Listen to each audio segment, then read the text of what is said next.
This video is sponsored by Google. So they wanted me to talk about the photography features of the Google Pixel 7, specifically the Magic Eraser tool and the Photo Unblur tool. And I thought, wait a minute, this will be perfect because I've used both of those tools extensively on my trip last year to Korea. I just used them for a lot of the photos that I took there. So I thought the best way to do this video is just to show you how I use those things on that trip. Okay, so let's start off with the Magic Eraser, because this feature is one of the main reasons why I even brought this phone to Korea in the first place. So it's a tool that uses machine learning to select unwanted or distracting elements in your photo and then removes them. So when I was on the trip, I would take a bunch of photos and then I'd be looking at them in the Photos app, just kind of looking at the shots I'd just taken. And oftentimes I would find photos where there was a person or a group of people or sometimes objects that just kind of took away from the shot. And I would just want that stuff gone. So if you go to Edit and then Tools, you can see the Magic Eraser feature. And if you tap it, it'll examine or kind of process your photo, and then it'll make some suggestions by highlighting certain elements that you might want removed from the photos. Now, sometimes the suggested edit nails it, right? And the photo looks awesome right after it, but sometimes it's overly aggressive, sometimes it's not aggressive enough, and it leaves objects or people behind that it thought you wanted in the photo, but you can always adjust it manually. You can go in, you can circle things or brush over them to remove it. The manual tweaking doesn't have to be perfect, like as long as it's roughly over the object, the tool can use AI to fill in the area.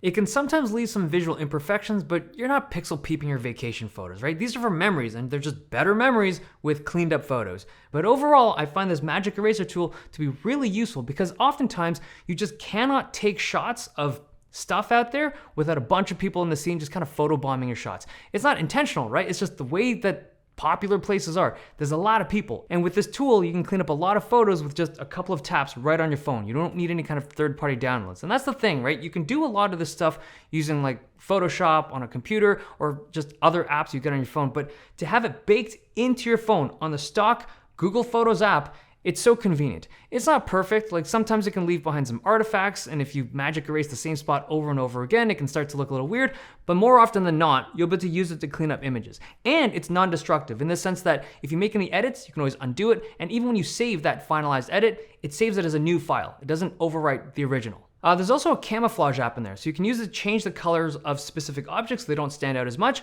It's more of a stylistic tool, but again, it's built right into the Google Photos app.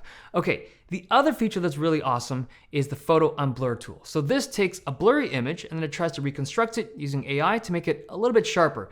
So some of the photos I took in Korea came out a little soft. Either my kids were running around or I wasn't able to hold the camera perfectly still, but they just weren't as sharp as I was hoping them to be. But with this tool, you can salvage some of them. So if you want to sharpen up a blurry shot, you go to Edit and then Tools, and then there's an Unblur tool. And when you tap it, it takes a couple seconds to analyze the shot, and then it applies that machine-learned unblurring. So it applies it at full strength to start, but you can dial it down depending on how much unblurring you want. I do find that if you let it go to full blast, it starts to look a little artificial depending on the shot. So usually I have it turned down to like 60 to 70% at most.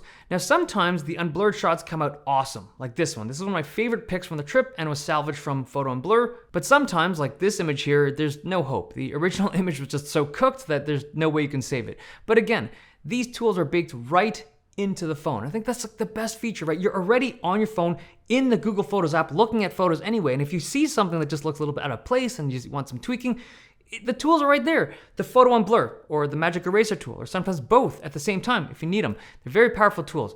But these camera features are also available on any other Google Pixel phone. You can use that link above to go directly to the Google Photos app and play around with it there. Also, all of this stuff can be done with other people's photos. Like if you have family or friends that are on different phones, they can send you their photos, you can do the tweaks on your device, and then send them back. I did that a lot when I was in Korea. Okay, there you have it. If you want more information about any of the stuff I talked about or the phone itself, it'll be linked down below in the description. Okay, thanks for watching.